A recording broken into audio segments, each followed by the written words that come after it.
Hola, el día de hoy les vamos a hablar sobre trauma abdominal y abdomen agudo. Nuestro equipo está conformado por Katia, Alejandra y su servidora, Ami. Para comenzar, vamos a hablar sobre los tres mecanismos de lesión del trauma abdominal. El primero es trauma contuso, trauma penetrante y el de explosión. En el trauma contuso hay un mecanismo de golpe directo, en el cual vamos a encontrar deformación de órganos, ruptura, hemorragia y en algunos casos puede llegarse a hacer una peritonitis. Por otro lado están los asociados a dispositivos de sujeción, como el cinturón. En este caso va a haber abulsión del mesenterio, rotura del intestino grueso y delgado, lesiones pancreáticas o duodenales, fractura de la vértebra lumbar. Con el arnés de hombro va a haber una ruptura visceral de abdomen superior, desgarro íntimo de la carótida y fractura de columna cervical y o costillas. Por su lado, con la bolsa de aire encontramos abrasión facial y costal, lesiones cardíacas y fractura de columna.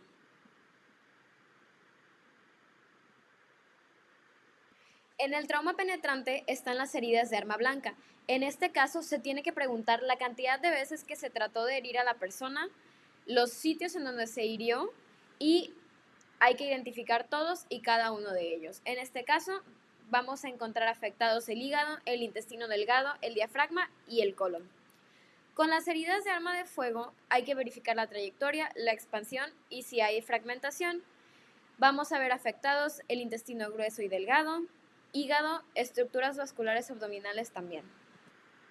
Y por último tenemos el traumatismo por explosión, que es una mezcla del trauma contuso y el trauma penetrante, y las lesiones asociadas son el traumatismo craneoencefálico y el traumatismo de tórax. La historia clínica. Aquí tenemos que valorar 4 aspectos que son si fue un accidente vehicular, caída de altura, traumas penetrantes o explosión.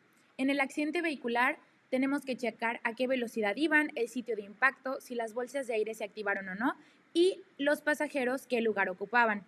En la caída de altura, valorar en metros desde qué altura fue.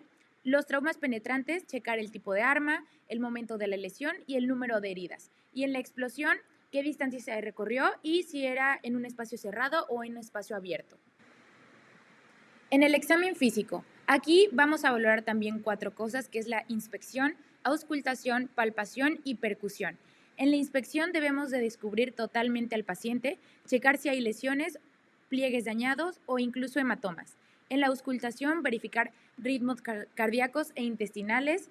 En la palpación, tenemos que buscar datos de irritación peritoneal o datos de dolor focalizado, específicamente dolor a la descompresión, que es el signo de Blomberg, o el dolor en fosa ilíaca derecha cuando se percute la fosa ilíaca izquierda, que es el signo de Rofskin, y en la percusión, anormalidades fisiológicas.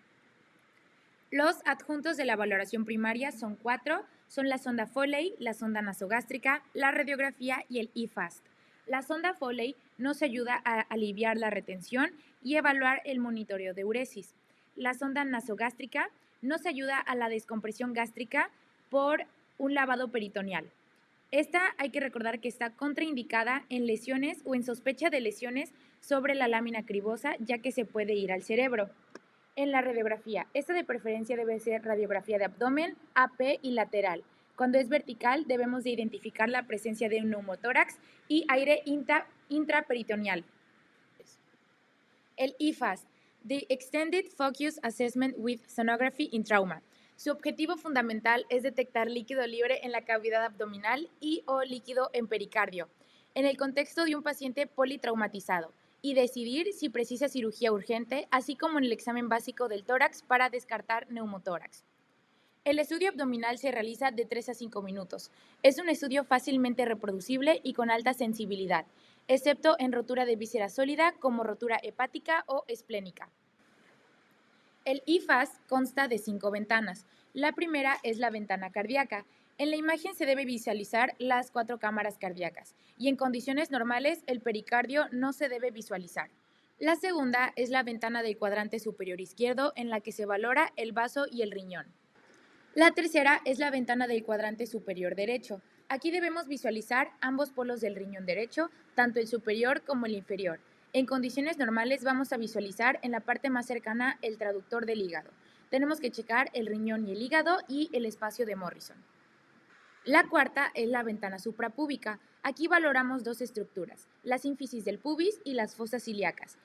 En la sínfisis del pubis se coloca la sonda por encima del pubis, inclinándola hacia abajo para que los ultrasonidos penetren detrás de este. Y en las fosas ilíacas tenemos que descartar sangrado de estas.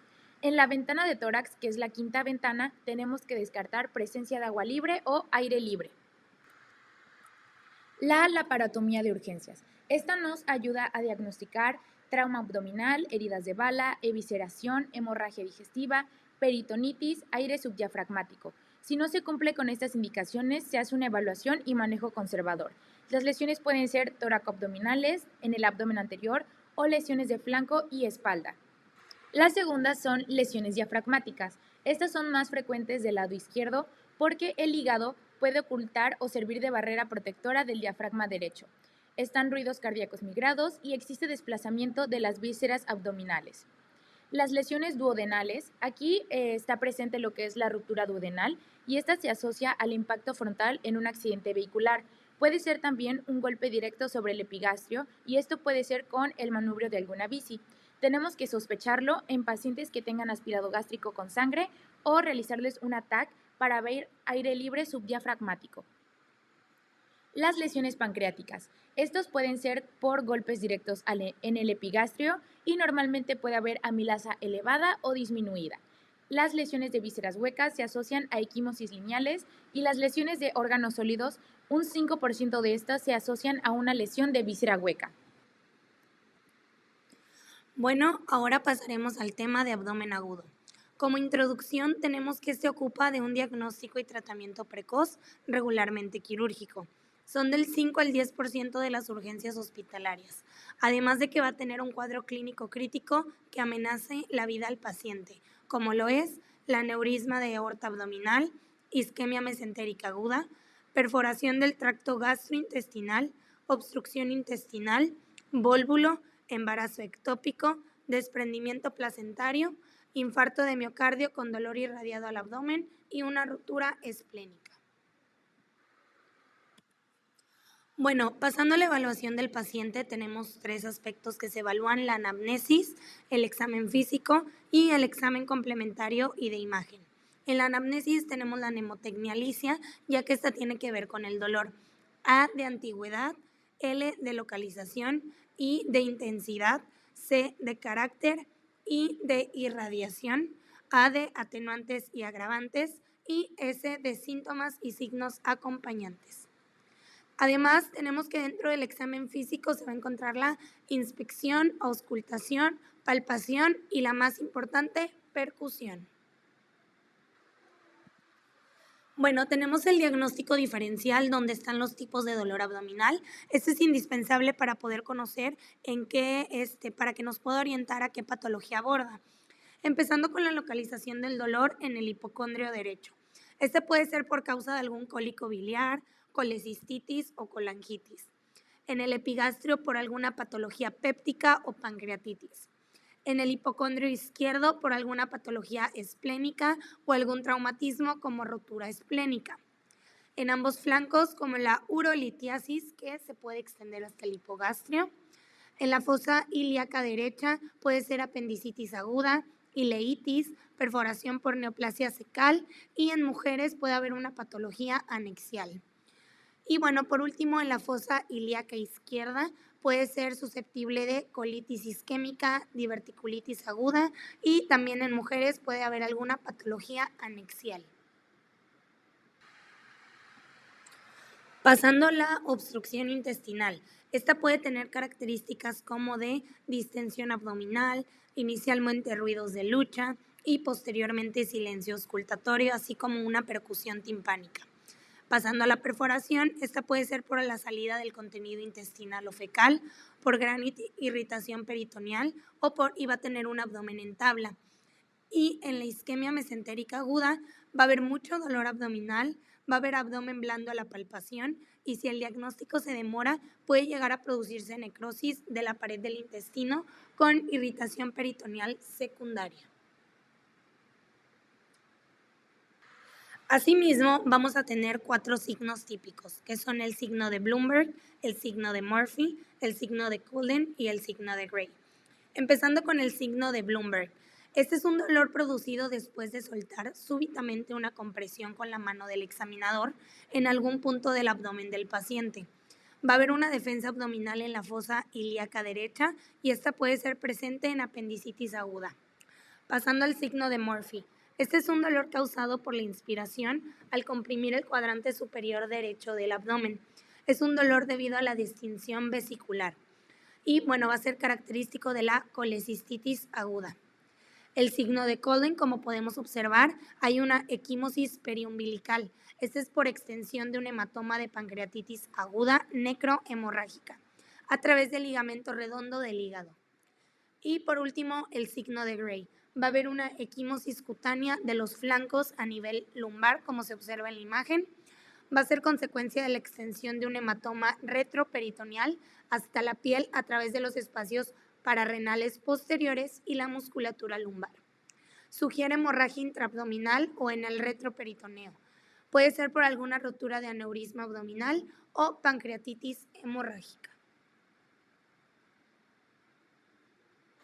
Finalmente, tenemos las exploraciones complementarias, que son la radiografía simple, que nos va a ayudar a detectar alguna perforación intestinal como el neumoperitoneo, alguna obstrucción intestinal o con localización de cálculos en vía urinaria. Una ecografía o ultrasonido abdominal para alguna patología vesicular, biliar, urológica y ginecológica.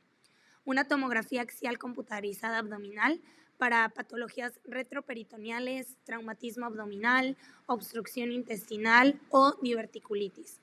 Y por último, un angiotac, que es para la patología vesicular como colitis isquémica o isquemia mesentérica. Y bueno, eso es todo por nuestra parte y aquí tenemos nuestra bibliografía y muchas gracias por su atención. Nos vemos.